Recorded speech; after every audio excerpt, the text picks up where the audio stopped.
kucingku iki dingklang ya, tak pijeti ra mari, tak kayu sapi langsung mari. Berat. Aku mikir kucing dingklang iki apa gara-gara tak sadok deingi. Makanya aku langsung njaluk sepuro itu karo kucing.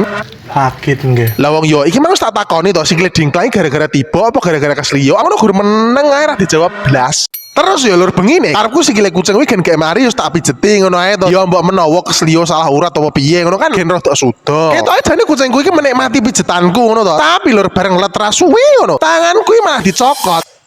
Aku langsung refleks tak duduk di AC to. Nah, esuke sekitar yo jam 6 lah ate cek turu wae kucingnya purung mari. Aku ya wis to akhirnya tak tinggal ngono ae lho ndek kae besaran to. Dadine aku yang ngurusi wedhus, orang ngurusi kucing. Ngasih muntah-muntah lho, hal aku mbeteti wedhus.